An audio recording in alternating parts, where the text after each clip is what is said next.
I mean, you look out my back window here on the east side, and you see how close this fire came. It was certainly a shock. And at the same time, it was such an incredible relief to have the house as safe as it was. I mean, I think with personal preparedness and being ready, it can feel overwhelming. It can feel like a lot to do, and the most important piece is to just start with one little bite at a time. Just start the conversation. Have some sort of plan. It can be as small as a meetup place, you know, a destination that everybody will get to, everybody in the household will get to if there's a disaster. Recognize you live in a community, in a county, that really does take the emergency response as a priority. We have worked diligently throughout the last few years on ensuring that not only our staff are trained and prepared, but we're also putting that out for our community. The more prepared you are in your own community, the better the outcome is going to be. The level of community awareness, they have to be part of the solution. They have to communicate with their neighbors. They have to be part of the discussion in communities. They have to support the response, the prevention, the education, and ultimately the collaboration and the engagement. People have to be engaged at all levels. The more you think about it now, the easier it will be when the time comes that you need to evacuate. We've created this network, and we want you to make sure that you know that you can tap into that. So if you are feeling a little bit overwhelmed, not sure where to start, reach out to one of our offices, reach out to the Fire Safe Council or 211. We're here to support you.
From the foothills of the Sierra Nevada,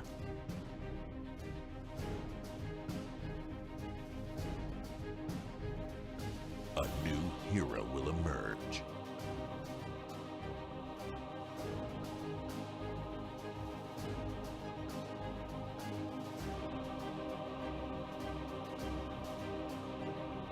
One who is ready.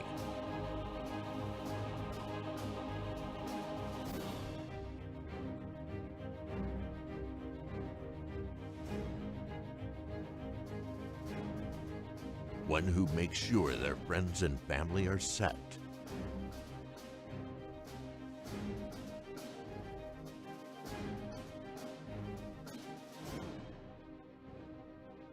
And has the power to go at a moment's notice.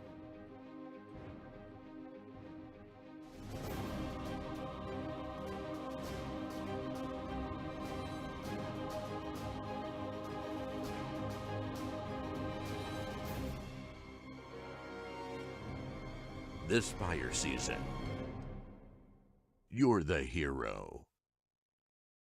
We are Ready Nevada County.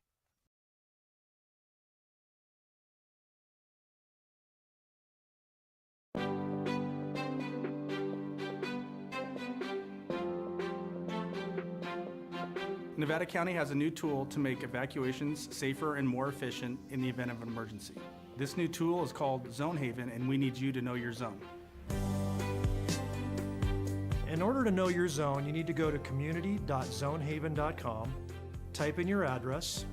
Once your address populates in the pop-up window, take that information and write down the zone that is given to you where you know you'll find it in case of emergency. Zone Haven and knowing your zone does not replace Nixle and or Code Red. It actually supplements them, and it makes those tools more powerful because you'll know what zones are being evacuated or which ones are being placed on advisory. And as a result, you won't have to do anything else other than listen to those messages and know if it's time. Welcome to the special meeting of the Nevada County Board of Supervisors. This is the final budget hearing. We'll call this meeting to order at 9 a.m. and I would ask that Barry lead us in the Pledge of Allegiance.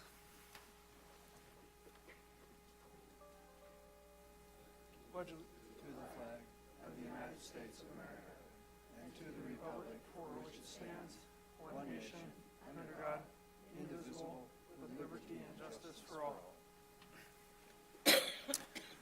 Madam Clerk, are there any corrections, deletions, or additions to the agenda?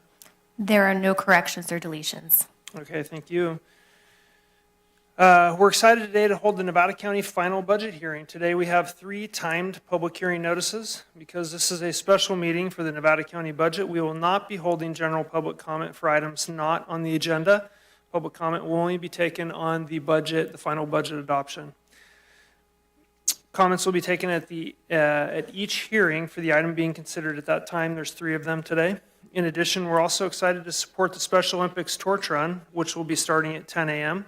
We're hopefully going to take a break at 10 minutes to 10 and go out front to take a picture and support everybody kicking off the torch run.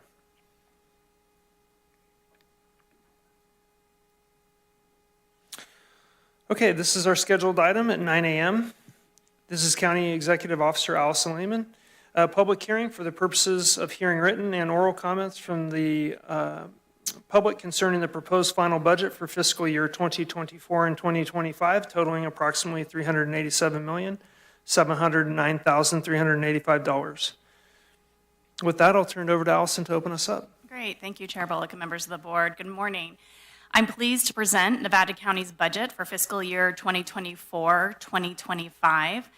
Thanks to the Board of Supervisors, strategic planning, and sound financial policies, Nevada County's financial position remains strong with healthy fund balances.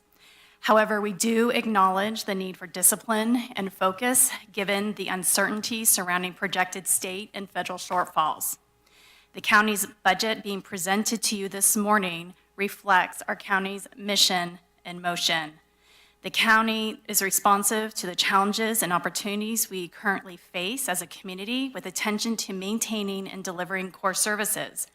Core services are fundamental to the mission of the county to meet state and federal mandates and to deliver essential services to our residents, including public safety, our jail, health and human services safety net programs, county infrastructure, roads, sewer, transit, justice programs, and libraries.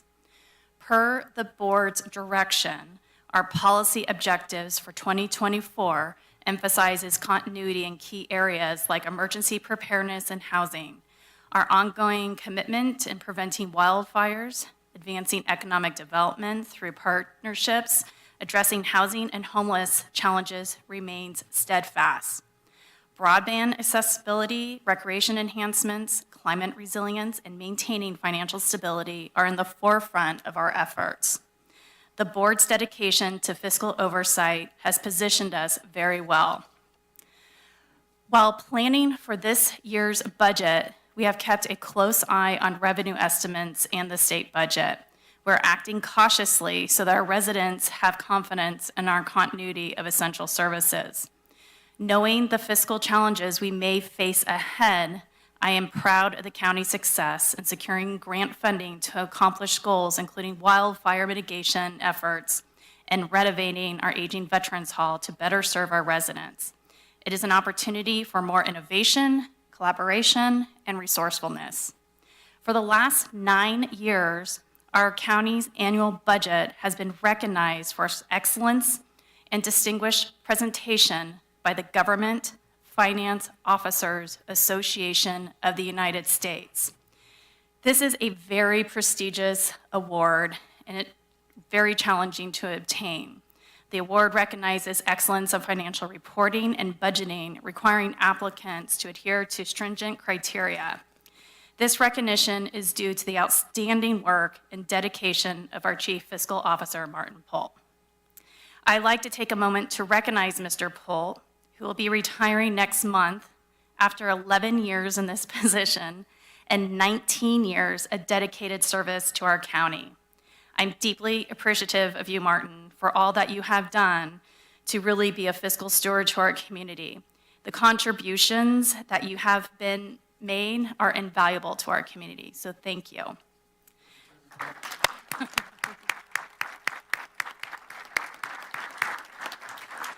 I also want to recognize our budget team, Barry Anderson and Sarah Hollyhead, along with our temporary budget analysts, Danielle Hudson and Mandy Stewart, and the support of our incoming Chief Fiscal Officer, Aaron Metler. All have dedicated countless hours, weekends, late nights to this year's budget. Lastly, we'd like to appreciate the work of the Board of Supervisors, Budget Subcommittee Chair Hardy Bullock and Vice Chair Heidi Hall for their generous commitment of time, reviewing budgets with serious scrutiny, careful analysis, and deep caring for our community.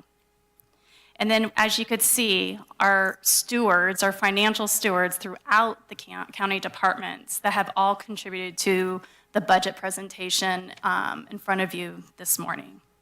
So I'd now like Mr. Polt to go ahead and provide an overview of this year's budget. Thank you.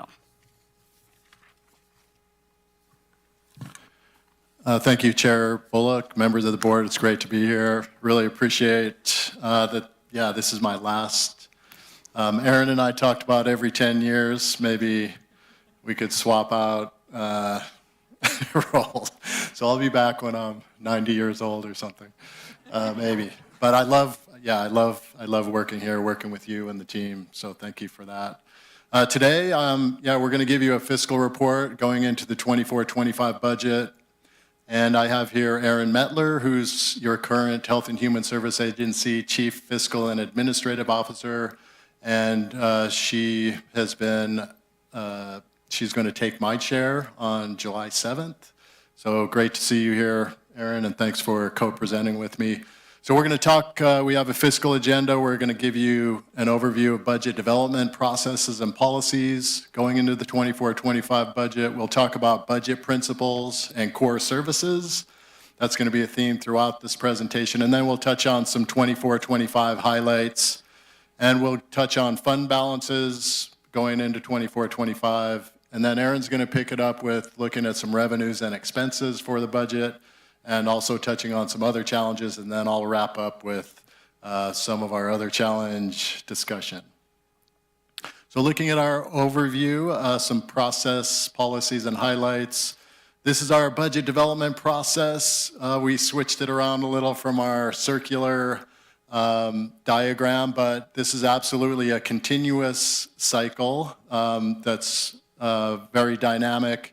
And so starting in January and February, your board sets annual priorities at the board workshop, and we then kick off the budget, and departments jump in quickly to develop their budgets with some of the direction, including budget policies, which we'll talk about in a moment, as well as other direction from your board and the public going into our budget kickoff. Staff then prepares the budget along with feedback from the CEO's office. We work very closely together through February and March. And then in April and May, we had the budget subcommittee process and meetings, very rigorous process. And thank you again, Supervisor Bullock and Hall, for your participation in that, as well as staff and department heads.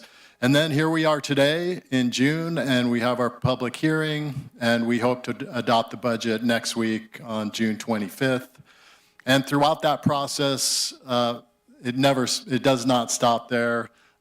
We have overview and review of where we are in the budget for the senior executive workshop, and that's in September. So senior executives get together, review how we're doing already in the fiscal year, and looking ahead to the following year, they pick out hot topics and other priorities. Those hot topic and priorities, as well as how we're doing, we present to the board in various forum, individual presentations, I believe, in November. Get your feedback, and then that feedback is brought back into the board workshop. So senior executives, public, and board member feedback going into the board workshop. And we also, throughout that cycle, we have year-round collaboration. So we have these meetings where various actions and plans are brought, and those actions and plans are informed by the public. They are informed by committees and commissions, your various town halls, and other public meetings, as well as public phone calls, emails, and direct communication to the board. So all of those go into this budget where we are today. It's been quite a process to get here.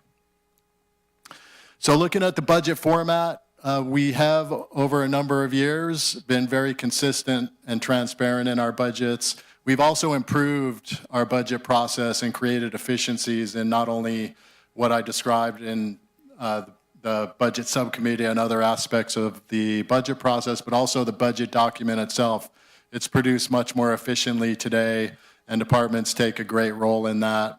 All of our budget documents and department summaries include financial information, financial summaries, fund balance information, and there's some drill downs fairly in depth in our budget book. And also we have in each department or budget unit, we include narratives that describe what that budget unit does, how it spends the money that's allocated to it, as well as various accomplishments from the current year and objectives for the upcoming year are all in there. We also, as Allison mentioned earlier, we have received for the last 9 years a Best Practice Award, which is the Governor's Finance Officers Association Award. We're really proud of that. It shows a couple of criteria. Long-term planning is included in our budget process, as well as being usable for an operational plan. So we don't stop once we adopt the budget. We actually use that budget for planning.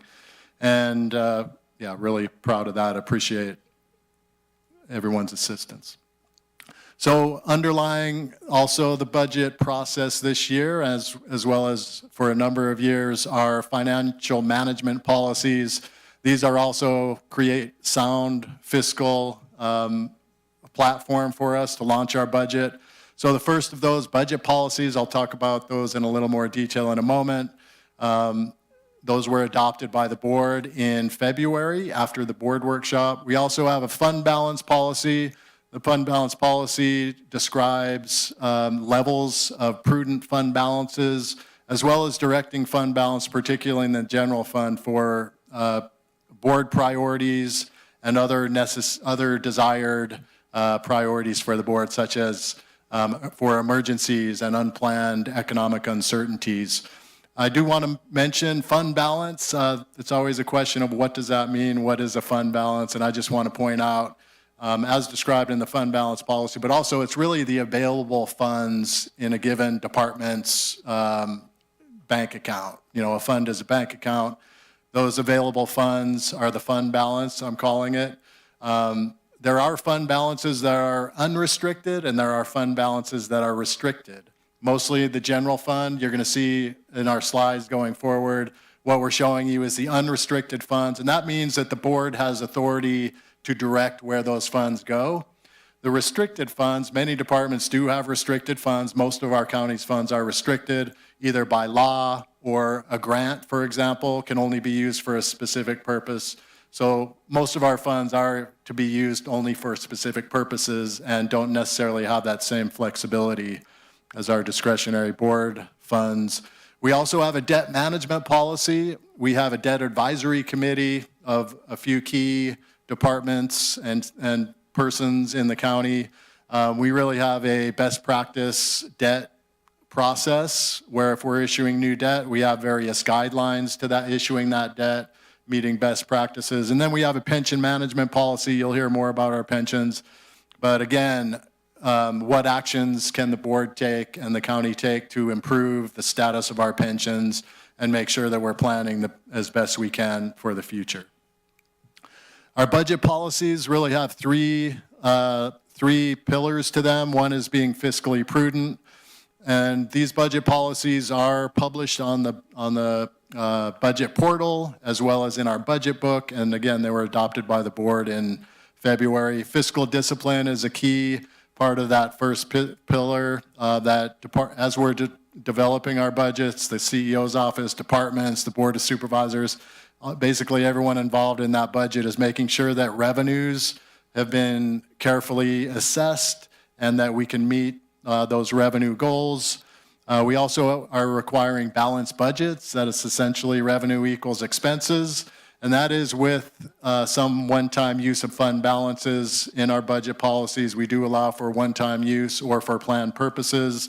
Our vacancy review process continues. So especially when there's uncertainty, when there's a vacancy in the county, the CEO's office, currently Ariel Lovett, thanks Ariel, reviews each vacancy with the department, make sure that that vacancy still is relevant for the department activities and services and there's funding for that position.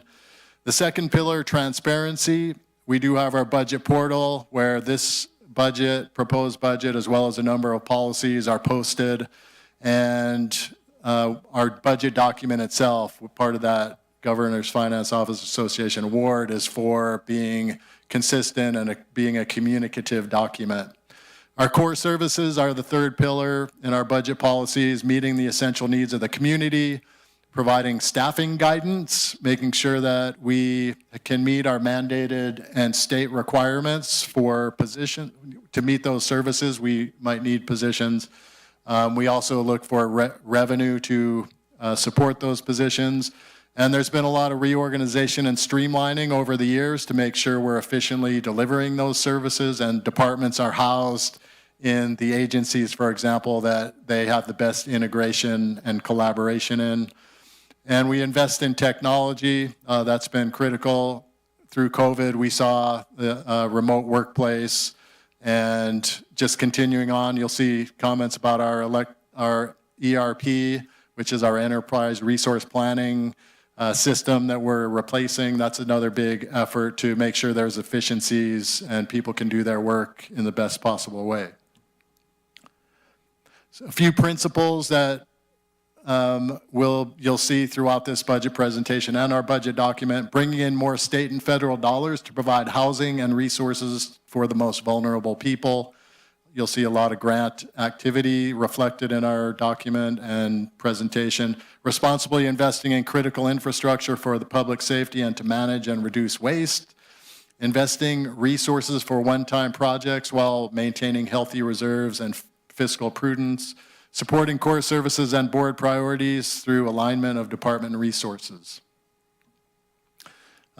Alice, so a definition of our core services, that is key to prioritizing our limited resources at the county to meet our core services. And just a quick definition, it's that which is fundamental to the mission of departments and county to meet mandated and essential community services. Areas funded by the county in this category include state mandates, emergencies, and services that support community,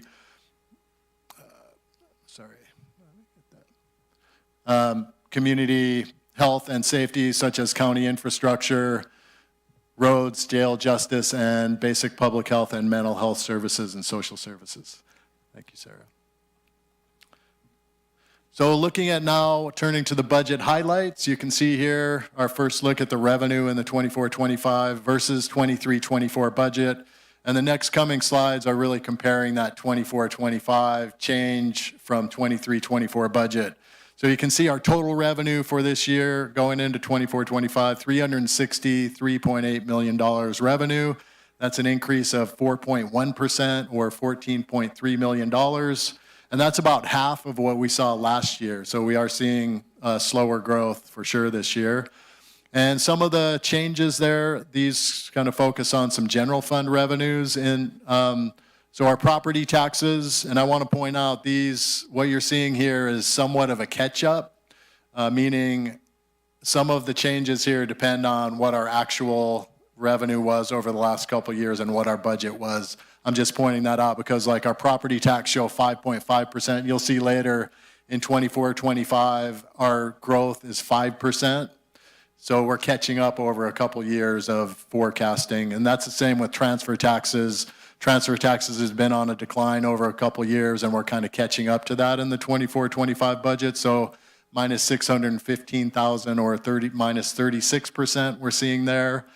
And sales tax relative to 23-24, 11.2% reduction. Again, kind of a catch up over the last couple of years, 570,000 reduction. Transient occupancy tax has been a bright light, and thank you to Michelle Bodley and the tax collectors team. We are looking at about approximately flat for the coming year in transient occupancy tax, and we'll see if Michelle's team can continue an upward trend and break this conservative forecast. Some other highlights, federal and state revenue, you can see here, it's about $167 million total. You'll see a slide later on reflecting that. We're seeing about a 2% increase or $3.2 million. And you can see here some of the major components of that federal revenue. We saw Sheriff Services, we got an earmark of $4.8 million on a total $6.2 million radio infrastructure project. So some of those funds are starting to flow in now, and they will be in 24-25. Behavioral health, we're seeing increased federal and state revenue, particularly in the housing area and homelessness. This focuses on homelessness. We have several grants, very important state revenue for us, bridge housing, an encampment resolution grant, as well as some permanent local housing funds.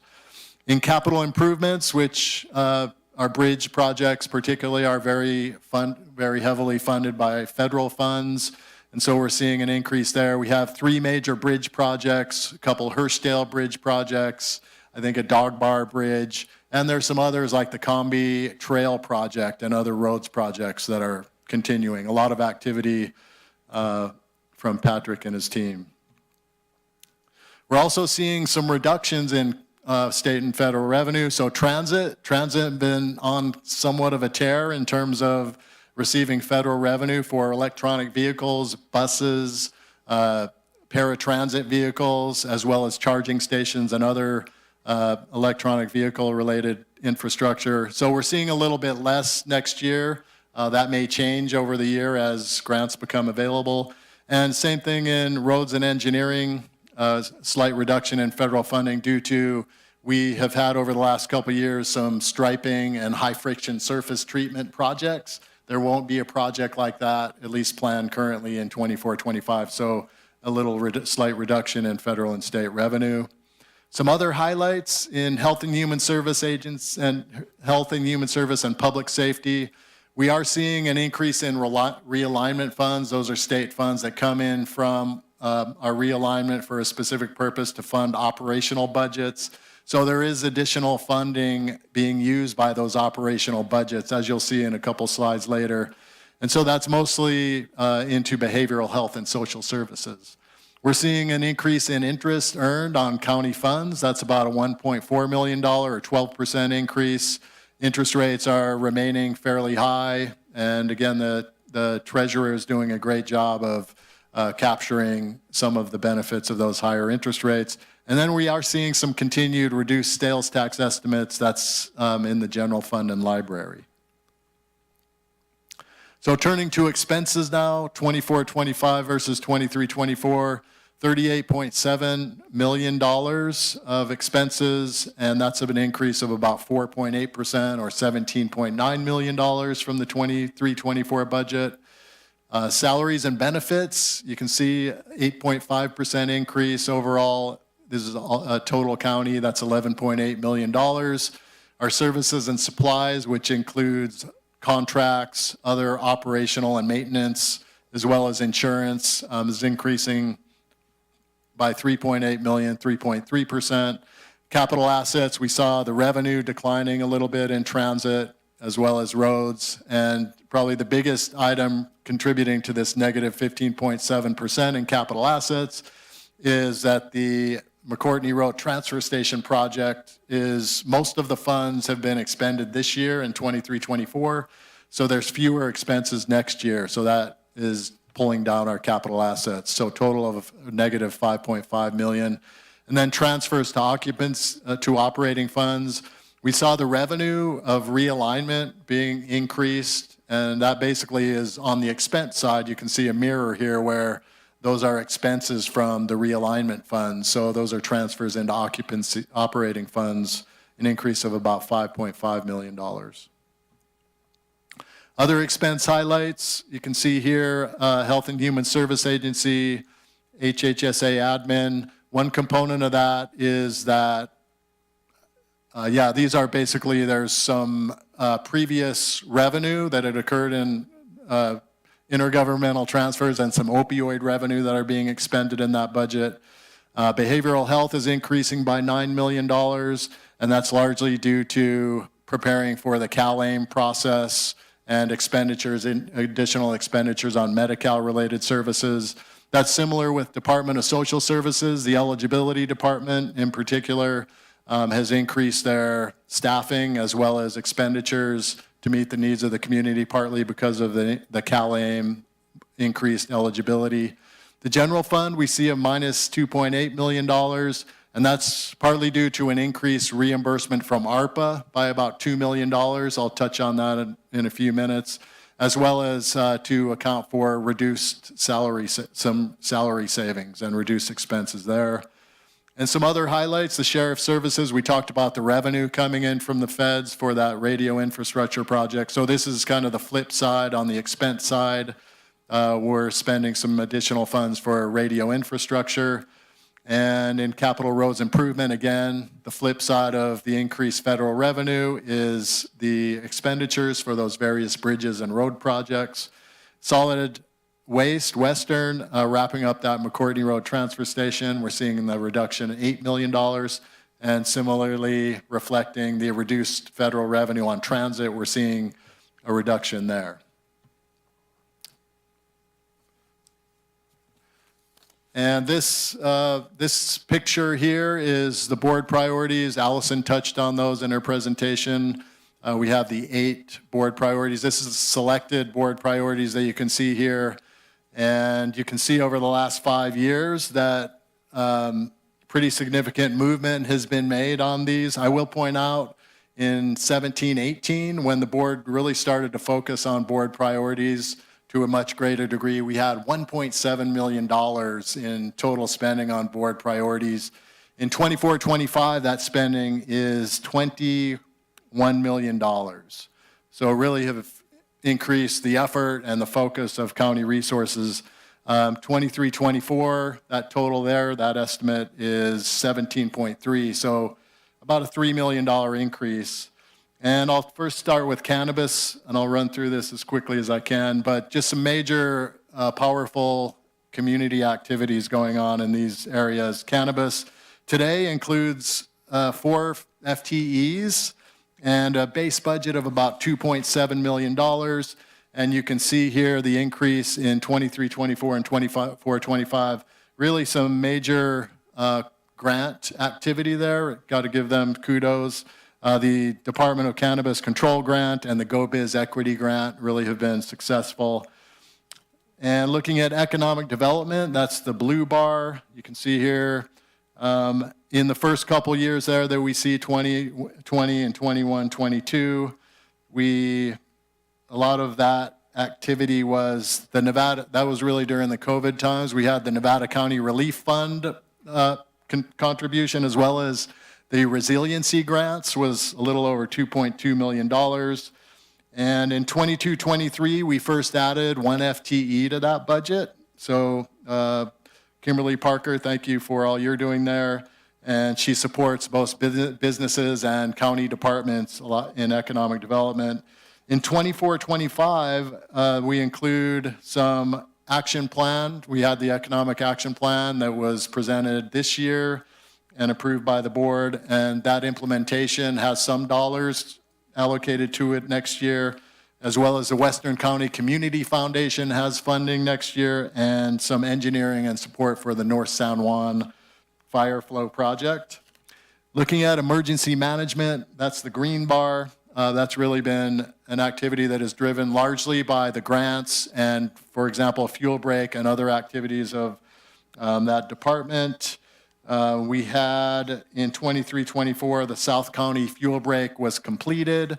So you can see that's the largest bar there. South County fuel break, we had Ponderosa West Phase 2 had been worked on.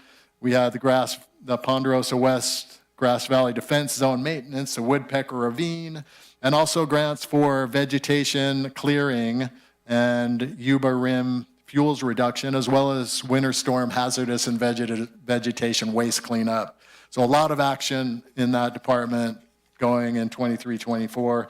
In 24-25, we have staff has increased also during that period of time from 5 in 21-22 to 11 in 24-25, largely driven by the grant capacity.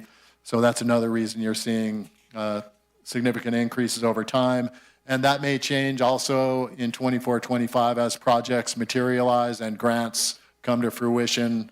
You may see changes there. Housing and homelessness, I'll just point out in a lot of projects also drive that. That's the gray bar. So we've had the Brunswick Commons project. We had the Cashins Fields project.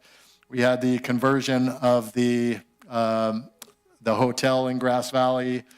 And we also have in 23-24, the Ranch House is included in there, the Commons Resource Center planning, and we're moving ahead on that more in 24-25. We got Lone Oak 2 and other projects in 23-24.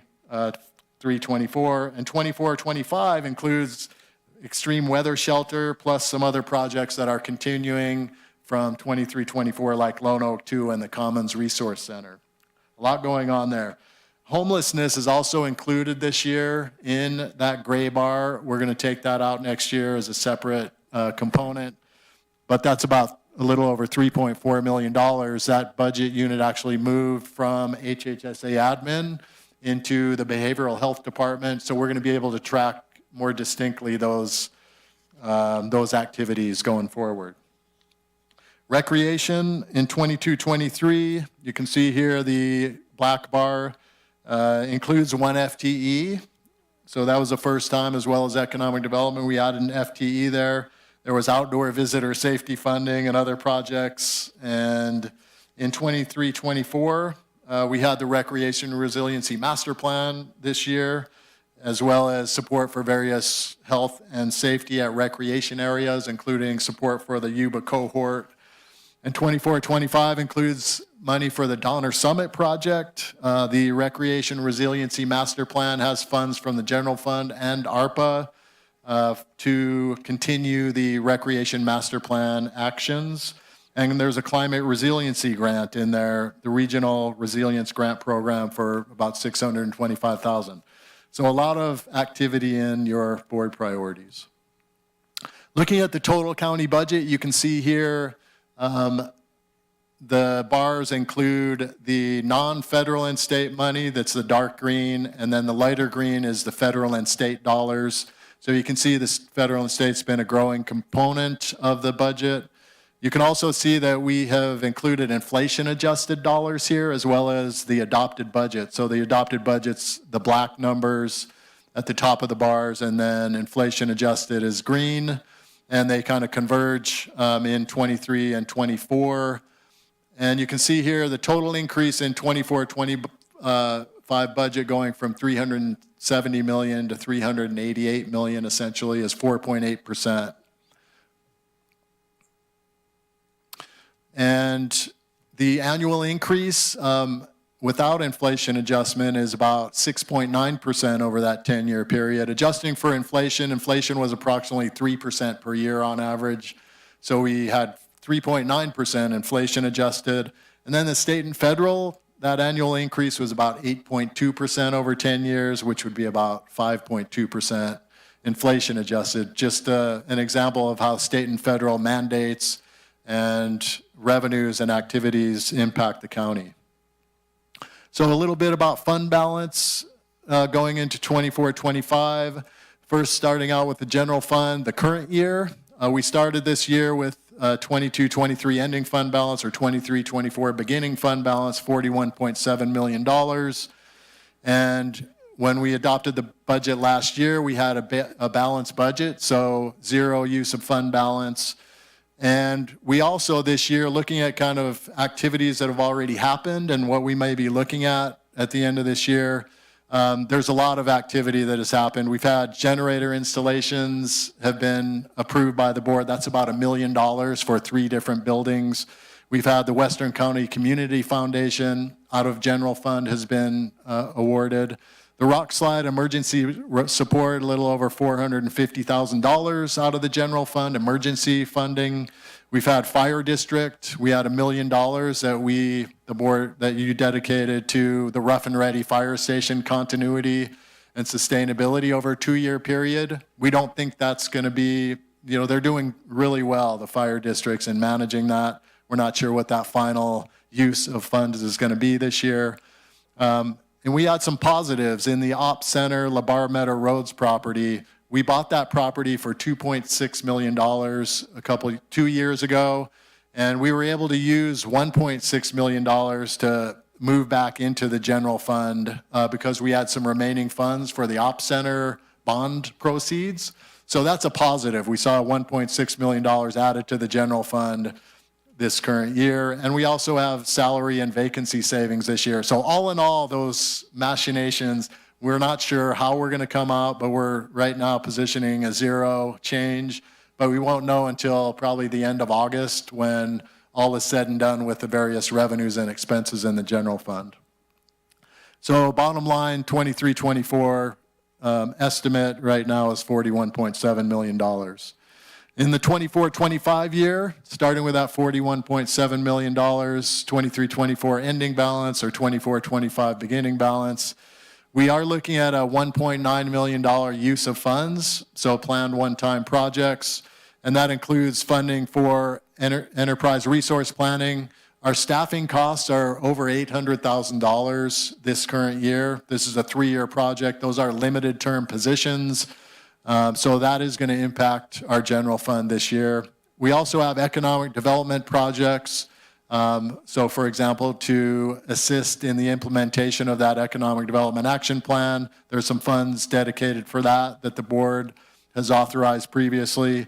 The recreation and resiliency projects, again, you have authorized funding, and we talked a little bit about that in the expenditures for recreation. And we also have the extreme weather shelter that is using general fund dollars, and that's budgeted in the coming year. So we're looking at $39.8 million, 24-25 estimated funding balance. We also have a $2 million general fund operational need, and that's funded with ARPA dollars. So we have $2 million of ARPA funding coming into the general fund to essentially balance the budget, but there's a net impact on the general fund there. So overall, our general fund balance, you can see, is historically a very healthy at 41.7. This is the largest fund balance we've had, and clearly we are using those funds for very important community services and projects, and then we're looking at that $39.8 million or 1.9 million reduction going into 6/30/24/25. So looking at our general fund balance assignments, we were hoping that Jasmine could come and pose for us a little bit. But thank you, Jasmine, for all your work in the weather shelter and all you do in Truckee. The general fund assignments, so we talked a little bit about our fund balance policy, and those fund balances in the general fund, the board, through that policy, has specified some priorities for where those funds might be used. So the general purpose is really for economic uncertainties and emergencies. We have used those funds, for example, on the Rock Slide project, some of the funds. We've used them for the, any questions? Sorry. I'm sorry, Martin. I just want to make it really clear, we discussed this a little bit in the subcommittee, that we've now switched from the 23-24 budget to the 24-25 budget. Yes. Yeah, I just want to make that super clear, because that's a lot of data that we just got thrown at us, and now we've got a new set of data. So if anyone, I don't know if you want to have questions on the 24. Just wanted to comment. Any other board questions for Martin before we proceed on to 24-25? Okay. Thanks, Martin. Yeah, thank you, Supervisor Hall. Sorry for the interruption. Supervisor Bullock. No, anytime, please. Yeah, we're definitely looking at the 24-25 now. Thank you. So these are the assignments that we are recommending to the board for 24-25 to meet these specific priorities and needs in the general fund. So general purpose, as mentioned, those have been used in the past, and for economic uncertainties and emergencies. That's generally, we have prescribed 10% of our general fund expenditures for that category, so that comes to about $11.2 million. We have funds that are assigned for board priorities. Those are driven by TOT funds, less what the board spends on those projects, like the economic development and recreation. Some of those projects are coming out of this assignment. Facilities planning is based on a 5-year facilities plan, so we're recommending $3 million assigned for that assignment. Information systems infrastructure, again, has a 5-year plan that $2.3 million is based on. Pension contributions, you'll see some discussion of pensions from Aaron in a couple of slides. And this would help us to stabilize our pension costs going forward. Justice services, largely sheriff capital projects. There are a number of those that are being considered, and you'll see those later in this year. Civil litigation, we have used those funds for the Cascade Shores settlement and other settlements, so really appreciate the funds being there. We're restoring those to their $500,000 level. And then there's some other assignments, $5.5 million. And so I'm not detailing what the changes in the assignments are. We have a couple of resolutions that are included in our budget book that specify those. Moving on now for 24-25, other operating funds outside the general fund. This slide shows the revenue for 24-25, the expenses for 24-25, and the variance or change in expense for 24-25, and then the estimated fund balance at the end of 24-25. So again, these are generally for planned use and one-time funding. That's what we're using these fund balances for, and that is consistent with what we're seeing here. The roads, the largest share of those roads expenses are for roads equipment use. There's about $1 million. Roads replacement of their equipment is a critical activity, and their fund balance will be about $7.2 million at the end of 24-25. CDA, 2 components there. One is cannabis. They've received funds for those grants, and now they're spending those funds. So we're seeing a use of funds there in the cannabis compliance, as well as building is drawing down some of their funds. We know their revenue has been reduced pretty significantly this year, and so instead of raising fees up to potentially a higher level, they are using some of their fund balance. Transit services and library, we're looking at a balanced revenue and expense there. Airport, slight use of fund balance there, $100,000. And Health and Human Service Agency is both the Health and Human Service Agency and the realignment funds are being used. And largely that's a very conservative view of the state budget and the revenues that might come in from the state budget. And part of that is that both behavioral health and social services depend on Medi-Cal revenue, especially with CalAIM. So we are planning to improve our infrastructure and system for delivering those Medi-Cal services, both in social services and behavioral health. We're not sure when that revenue is going to follow. We think it will follow, but we're being really conservative now. So total $67.2 million in all these major funds is the bottom line. And if you compare that to the expenses, is one way of looking at how healthy is our fund balance. That's about 30%, which we believe is a strong, remaining strong fund balance. So I'm going to pass this on to Erin for the next section. Good morning, Chair and members of the board. I'm going to go into more detail on the revenues proposed in the 24-25 budget.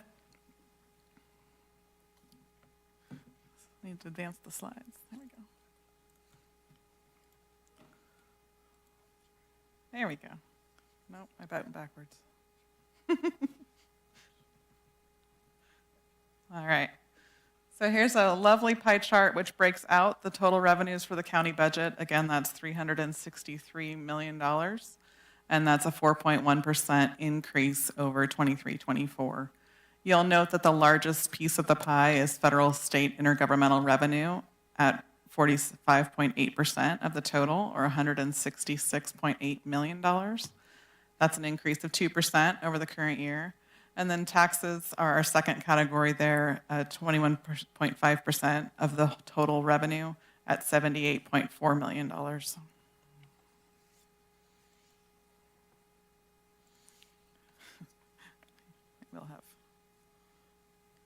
So the history of revenues by source, this is specific to federal, state, intergovernmental. Again, this is 45% of the total, and you'll see over time that increase, particularly around the pandemic years where ARPA funding and all their pandemic support funding came from the federal and state governments. We saw a significant increase in 21-22, and then in 22-23, we started seeing significant grant awards coming through to our departments for behavioral health, for housing, homelessness, and Office of Emergency Services. That was at the same time the pandemic funding was decreasing or being used up, and so there isn't a noticeable drop in the federal, state, intergovernmental funding. Rather, there's a slight increase. But you'll note that we're projecting for 24-25 just a 2% increase, so that's a pretty flat projection at this point. Moving into the general fund discretionary revenue, we're going to spend a fair amount of time on the general fund discretionary revenue slides, mostly because this is your pot of discretionary funds. It's the amount of money in the total budget, $75 million out of that 363, that's available for the board to direct its use. That accounts for about 21% of the total county revenue in the proposed 24-25 budget. And again, of these revenues, property tax is the largest category at 76.3%, with sales and use tax second, but only 6% of the total. So you can see we're heavily reliant on property tax for our discretionary revenue. These revenues provide budget flexibility such that the board can direct resources year over year to critical areas such as pensions, or during economic downturns, they can fill gaps easily. In other words, most county services receive some restricted revenues, such as the federal state revenue we just looked at, but also grants and Prop 172 sales tax or realignment. And the balance of those expenditures for services have to be made from this smaller pot of discretionary revenue. The next slide shows a little bit more about the uses. So proposed uses, the largest pot there is public protection at 61%, and that includes our sheriff, our district attorney, probation, Office of Emergency Services, conflict indigent defense, agricultural services, planning, code compliance, cannabis compliance, and also grand jury. The next section is general government uses. That includes your clerk of the board, your CEO's office, as well as the assessor, auditor, controller, treasurer, tax collector, human resources, county council, purchasing, building, debt financing, building and debt financing rather, elections, facilities, and information systems. And then a very smaller part is the board objectives that we already went through.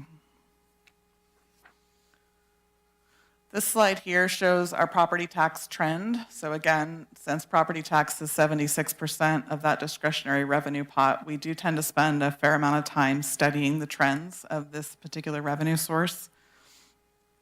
The trend in property tax growth rates during previous economic cycles does provide us perspective on how they can correlate with the economy and what's going to happen in the future years.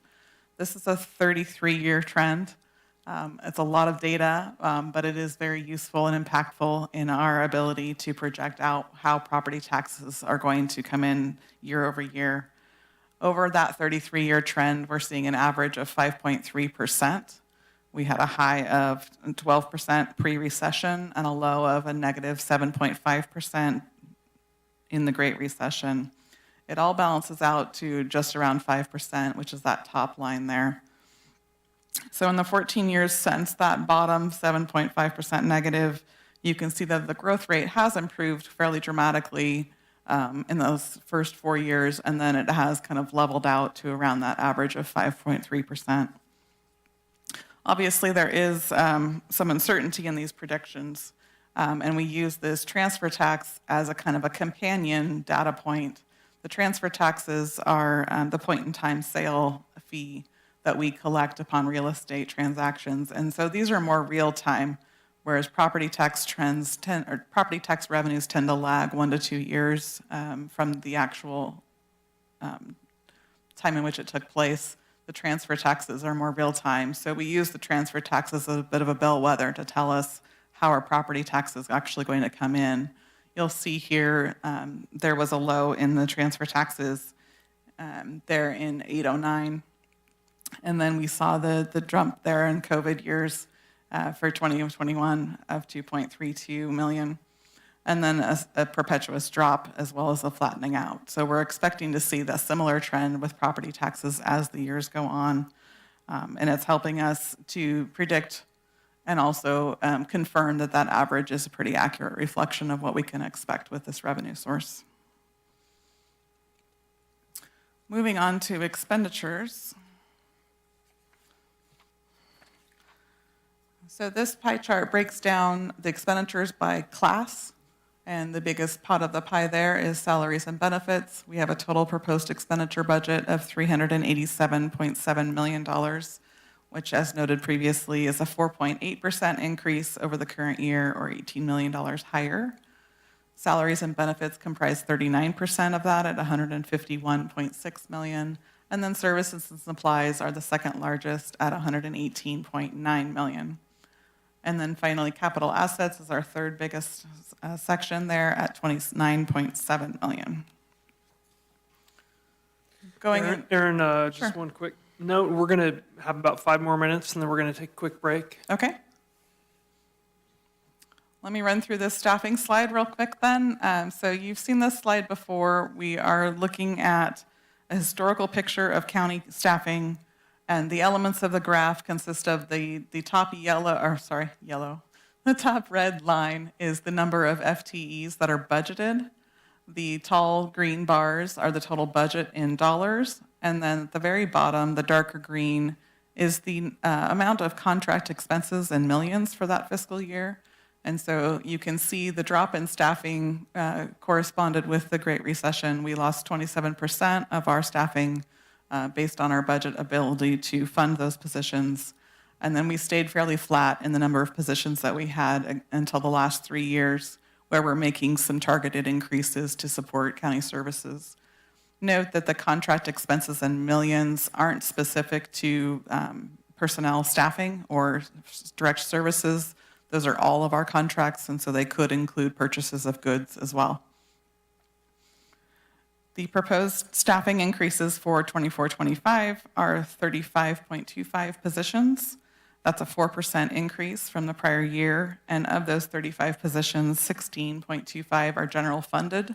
And of those 16, 8 are the limited term specific for the Enterprise Resource Planning Project, which again is expected to take 3 years to fully implemented. The remaining 19 positions are funded through other sources of revenue. The biggest sections being in behavioral health, there's 5 positions added there, as well as social services has 5 positions added.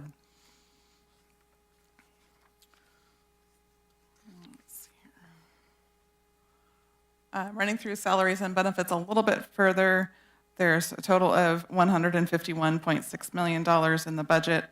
That's an increase of 8.4%. And just a note that we bargained with 75% of our workforce for the upcoming fiscal year, and so that was an extended expense.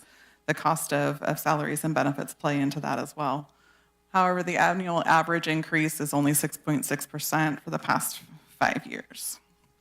And I think I might stop here. Pension is the next topic, and that'll take some time. So, Chair, if you don't mind.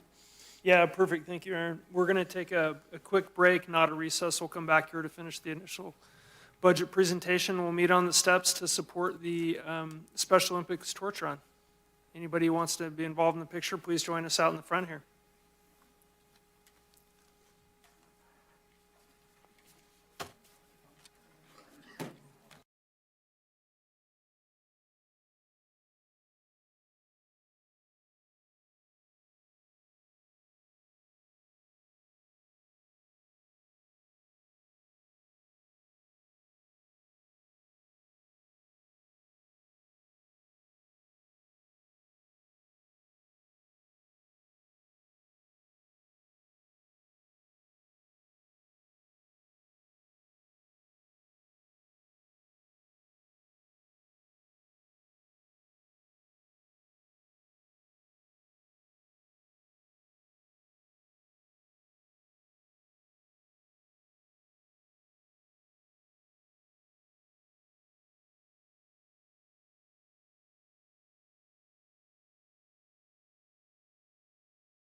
We'll come back from our break here. I'll turn it back over to Aaron. Thank you for taking the time. It's important to show support for that, and I sure appreciate the break we all took. All right, thank you, Chair. We are going to move on to pensions. So that was probably a great time to have a break. Pensions that get a bit complicated. So what you have before you is a timeline of the pension control cost policies that the board has enacted since 2006, which is the first year that employees began paying a contribution towards their own pensions. The Board of Supervisors has been quite proactive in taking action to manage and mitigate pension control, or pension cost control rather, including two key components, one in 2017 when the establishment of the pension trust fund occurred, and then in 2019, the adoption of the pension management policy. These strategies that we've implemented in the past, they are evaluated each year, and they definitely inform how we proceed as we continue to learn more about our pension obligation costs each year. Some of the strategies that we've embedded into the budget could include a potential prepayment of our annual required contributions in either or both of the miscellaneous group or the safety group. This action, actually, we've pursued in the last 2 fiscal years, and it's generated about $407,000 in savings each year when we've been able to prepay our obligation. We do also carefully consider how to best use the pension trust fund as a way to mitigate year-to-year fluctuations in the costs of pension. And the fiscal staff, CEO's fiscal staff works in conjunction with financial advisors who do actuarial and investing forecasting for a living. We have several meetings throughout the year to better understand both of our pension obligation and the total amount that we have in our pension funds, and then be best advise the board on actions moving forward. This slide here shows a comparison of our pension costs from the current fiscal year 23-24 to the proposed fiscal year of 24-25. You will see that our funded ratio, which is how much money we have in the bank as compared to how much money we owe, is dropped from 73% to 63%. This funded ratio is based upon the PERS actuarial reports, so the county contracts with the California Public Employee Retirement System, or CalPERS, to manage our pensions. And their actuarial reports come out each year, which is a future look at how well the market is going to perform and what's the expected return rate on our pension assets. And so that report dictates how much we are required to contribute each year to our pensions, which is what the funded ratio represents. The unfunded liability, which is the next line down, is the dollar representation of that percentage above. And then the total assets just gives you the snapshot of how much we have in the bank. We also have a retiree health OPEB, or other post-employment benefits category. And this has a funded ratio of 72% with an unfunded liability of $15 million. That retiree health rate, year-to-year comparison, only increased by 0.4% from 3.4 to 3.8%. It's also important to note here that Nevada County pension challenges are similar to what other counties and jurisdictions are experiencing. For example, Placer County is also at a 63% funded ratio for 24-25. Nevada City is at a 64% funded ratio, and Truckee is at a 73% funded ratio. Some of the key factors that influence these ratios include the number of retirees relative to the number of active employees, as well as the number of Tier 1 or classic retirees, which are your longest tenured employees and have a more robust benefit package for pension. This chart here looks at pension costs over time. The cost of pensions and the annual contributions that are budgeted each year. You can see here the dark green bar is the annual cost, when the blue line at the top of the green bar represents the cost with a higher rate of return, and then the green dashed line that kind of goes up to the top indicates a higher cost with a lower rate of return. The light green bar in the middle there is our pension trust. And so this illustrates how we use the pension trust to navigate kind of the fluctuations of year-to-year investment proposals. You'll see 24-25 is kind of smack in the middle of that graph. We're proposing a $1 million use of that pension trust fund. And we have seen a 10% increase in our annual contribution requirement for 24-25. So this pension trust contribution will help not pass that 10% on to the departments with their benefit costs. And then the pension trust fund balance, you'll see there at the bottom of the slide. Currently, the balance is $3.8 million, and so it's not a whole lot of money, but it does help kind of navigate these fluctuations year to year and smooth out the impacts. We are expecting a 20% increase in our pension costs over the next 5 years. That is entirely dependent on how well the market behaves, how well the investments are with CalPERS, as well as our current active employee counts versus our retiree counts. So all of those factors combine into those actuarial reports. It's a very fluid number, but we still have to plan for both the best scenario and the worst scenario and figure out what our best move is to be somewhere in that middle ground. So it's important for us to look at this as a whole picture with some past experience as well as some forward-looking. Oh, sorry, there were arrows there. All right, I'm going to turn it back over to Martin, and he's going to go through what's ahead. Thanks a lot, Erin. Chair Bullock, members of the board, good to be back presenting to you. So I'm going to talk about some additional fiscal challenges and opportunities. So first of all, state budgets. We still have a lot of dynamics going on in the state budget. The state budget process is close to an end. We are at June 17th, and hopefully they will adopt a budget by June 30th, and the governor would sign that budget. So we know that last week there was basically a placeholder budget passed by the legislature. The governor was not happy with it. The House and Senate, State House and Senate were not happy with it. So there's a lot of discussion in various, I guess, somewhat closed doors happening now to get to that point where there's an agreement and the governor signs the budget. So that's continuing. We do know that the revenue assumptions have been greatly reduced, so there continues to be about a $28 billion budget deficit, and this is really somewhat confusing to me. Depending on what you read, it might be $50 billion. I think that estimate is all over the map, but we know that there's significant revenue decline and there's a major issue to be resolved in the budget.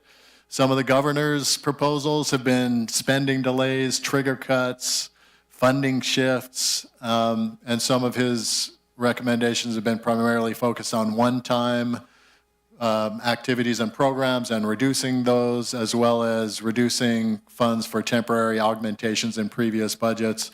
And I know the governor also is proposing to reduce expenses related to the state operations and staffing, but there's still a lot of disagreement with the legislators.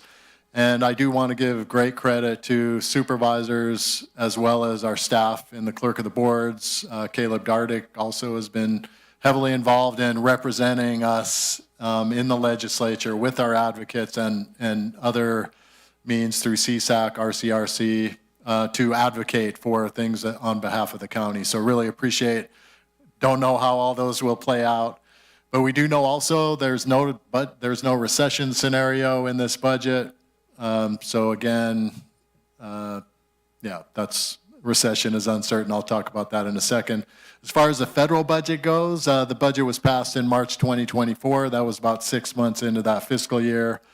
And one thing that we are positioning ourselves for, as you've seen in, for example, the conservative estimates of state budget on behalf of HHS, Health and Human Service Agency, we are really looking for positioning ourselves to be prepared and monitoring this budget and be prepared for what comes out of it and how it may impact our various departments. And we do have fund balances and other resources, we believe, to weather those changes this year and in coming years. So turning from the state and federal budgets to the economic outlook, there's uncertainty in the economic outlook as well.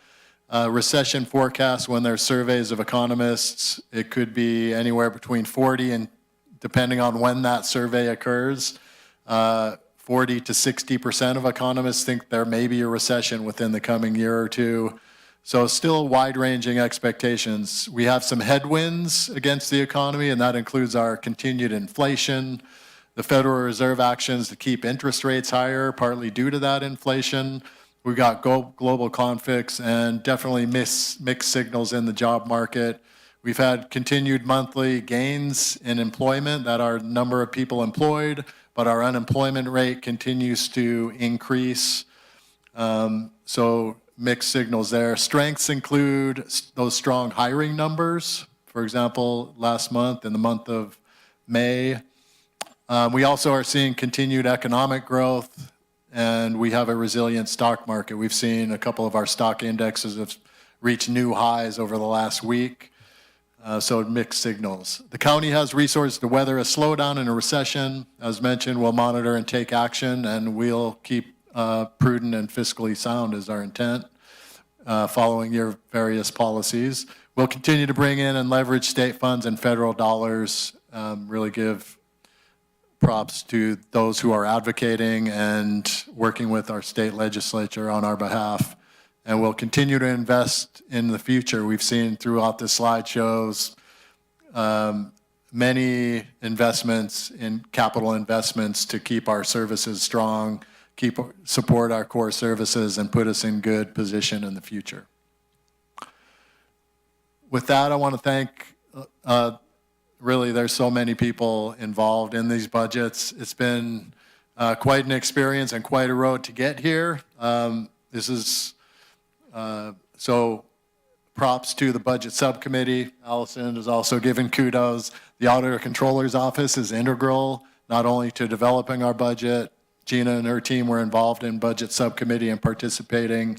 We had our interim budget analysts and department heads, managers, and staff. Really thank everyone for getting us here today. And with that, we'll entertain any questions that you might have. Yeah, thank you. Thank you, Martin, and thanks to everybody on the who brought the budget to life. It was, I think, 3 weeks or so, 2.5 weeks anyway, of being in those budget subcommittee meetings.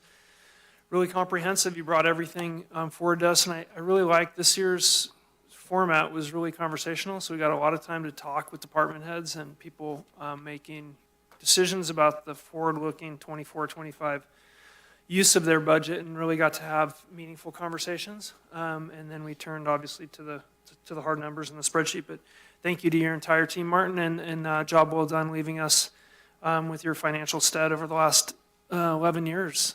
Yeah, job well done.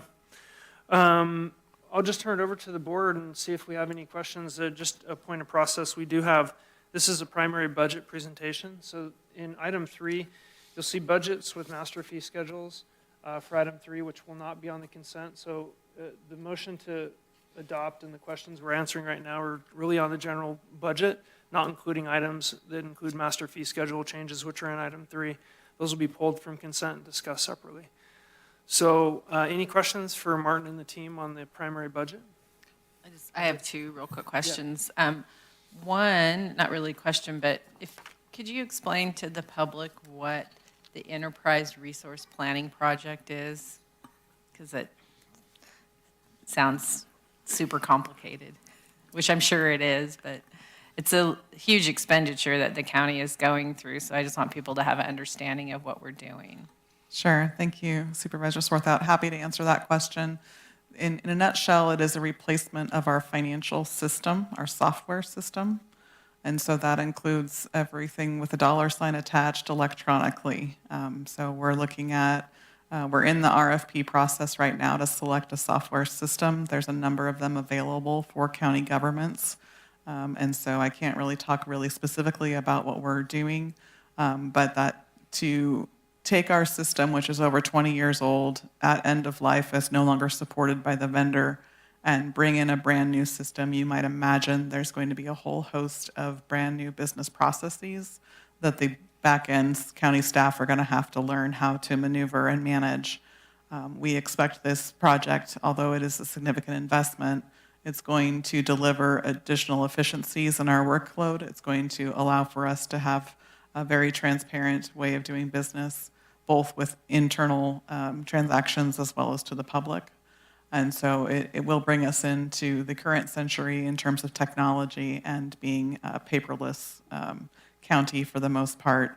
It will bring in more controls and audit capabilities so that we're not stuck with multiple spreadsheets that are interpreting numbers. We're actually using the system to manage those numbers accordingly. Yeah, I think from my perspective, efficiency and transparency are the two most important things that we're going to be getting from spending that money.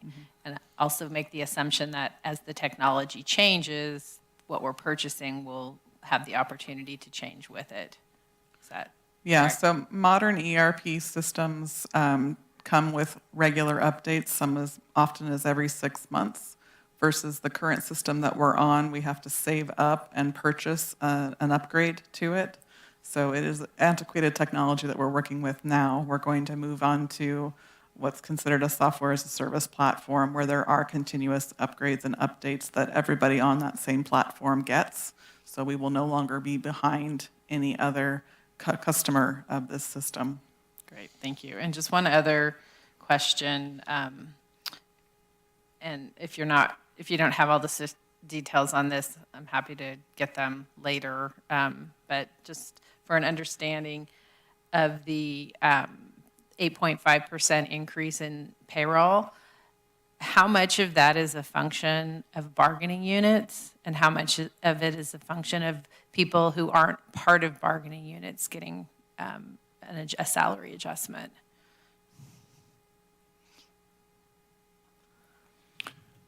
Yeah, I can touch on that, Supervisor Swarthout. Number one, we have bargaining happening with our largest bargaining unit, which is Local 39, represents over 400 of our staff. The profession, yeah. So that's happening. That is not, we have that money set aside.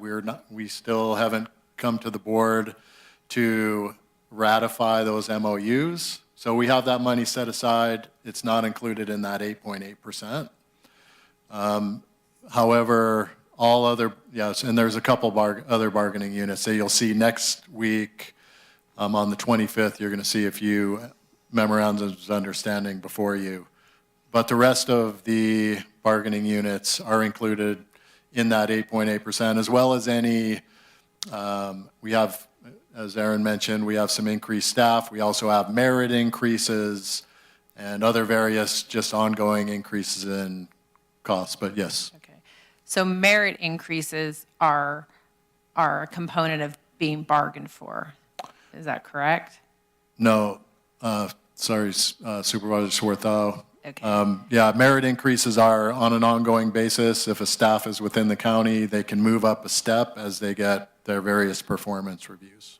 Okay, so I'm just trying to ascertain if they're discretionary or if they're already in part of county contracts with our employees.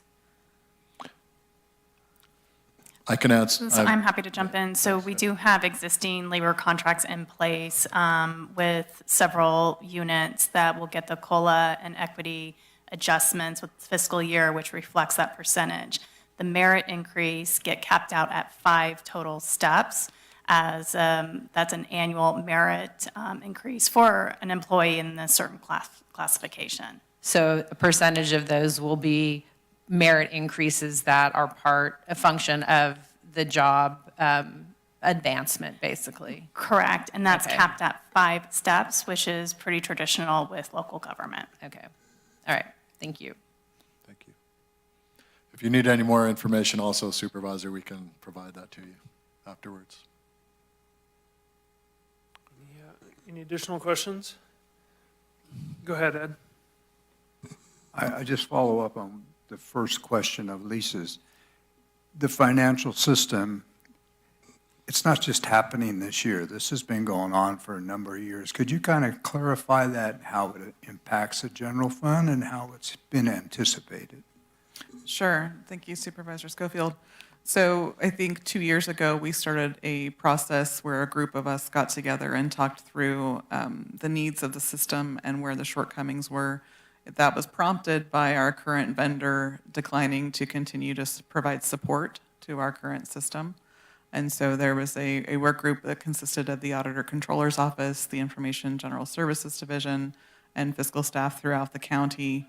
Looking at our needs assessment, we hired a consultant to come in and assess our current business process and practices, give us what a modern system could do in terms of efficiency.